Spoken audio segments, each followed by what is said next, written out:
So put down your phone and listen up. Can you actually do that? Or are you addicted to those posts and notifications like we saw in that Netflix documentary, The Social Dilemma?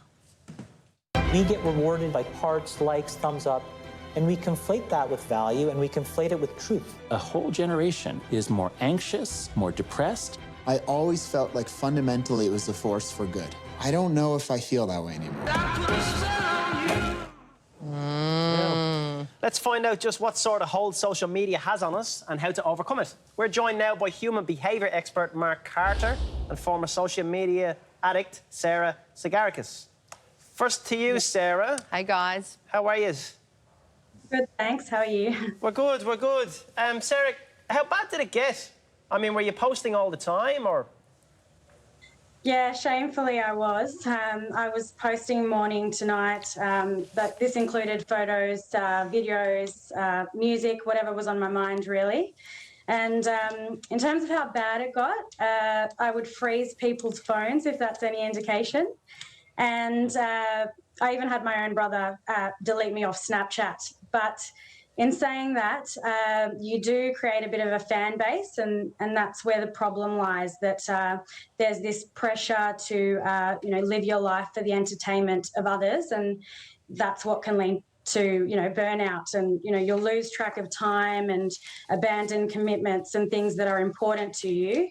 And, yeah, it can be quite damaging. When you said you used to freeze people's phones, was that just by posting so much content that the phone would just go kaput? Yes, by the copious amount of content. Phone was sick of it. That's incredible. We've got some examples of some of the things that you were compelled to post. Yes. This about beauty, see how well these, work overnight, becoming a pizza face. Another one about brekkie. Good for you, Breakfast of Champions. What was behind the post? I mean, was it about building up a fan base, as you said? Were you looking for some kind of connection? Was it about approval? Yes. What was your driver? Look, it is in some sense for approval, because you do want that recognition and feedback. I do have my oddities of character, I'm not going to lie, but I went from someone who was very authoritative and self-assured to someone who was engaging in behaviour that, is attention-seeking and elicits validation. And this can happen to you even if that's not in your true person. So, these particular posts, I would be having a particular breakfast or doing a particular beauty routine because it was part and parcel with the facade that I was trying to uphold. Yeah. I'm just going to talk to Mark. You're not alone, by the way. We all do it. No, we all do it, Sarah. Yeah. Sure. Mark, how does this get such a hold on people? I mean, is it our fault for letting it? Well, there's two things, right? We choose it, for sure. We sign up, we sign in, we use it. And it's also not a fault. Social has its place, but it's understanding. There's so many studies now that really highlight that what this is doing is tapping into the dopamine rushes and rewards that we're hardwired with for mental or physical activities and even social interaction. And the business models and the tools are engaged to get more of your attention. You think about the features, the endless, infinite scroll, you're never going to hit the bottom. The up next, they're going to spoon feed you. Or those three wriggling dots where you're waiting anxiously or with bated breath, what's coming in reply, right? You stick around to see that straight away. So the tools are designed to tap those features of your brain. That's really what's going on. It's kind of two-way, but it's not a fault. It's got its place. It's just better managing that. And do you think as well, Mark, that social media can bring out this really ugly side of us? You have a look at the comment sections and you read what some people post and you just think, are you okay? A lot of it is really angry, toxic, nasty stuff. Is that because social media makes us that way, or is it giving people a platform and a vehicle in which they can express their frustrations? Yeah. We actually had this discussion on the show to some point with you some time ago, and that is the tools allow for less civil discourse. It's easier for me to express my opinion and mine without thinking or seeing the consequences of that action, right? So you just throw it down, you join in that tribe and join on. But you're not necessarily seeing the impact of those words. Would you go up to that person in the street and say the same thing? The chances are possibly not. So the tools are maybe just encouraging that part of that behavior.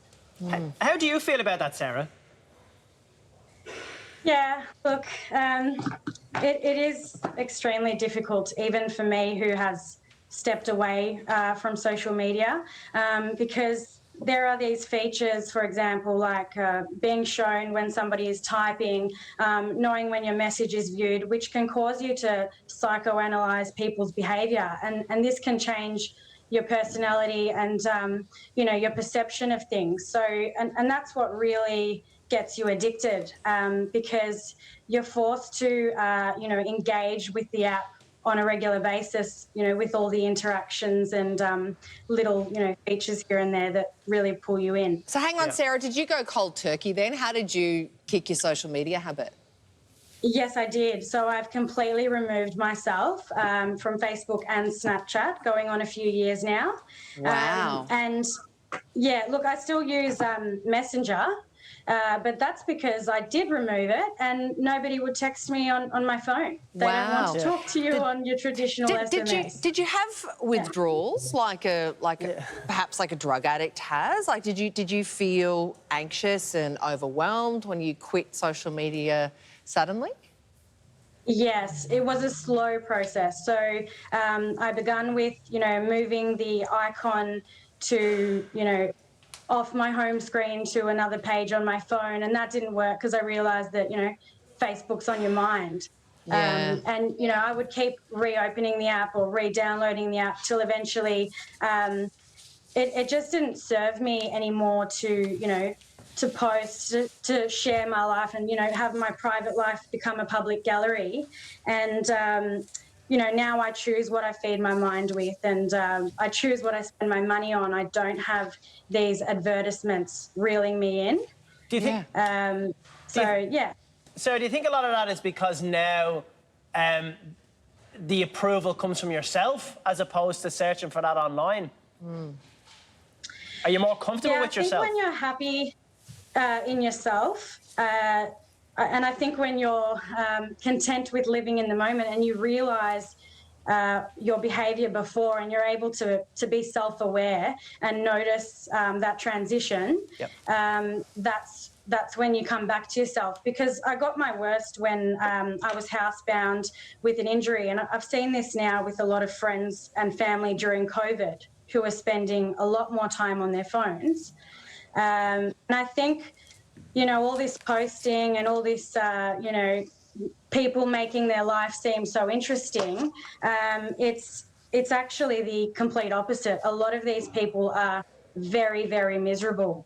Yeah. They're not living in the moment. That's so true. Look up, put your phone down. Some great tips from Mark as well.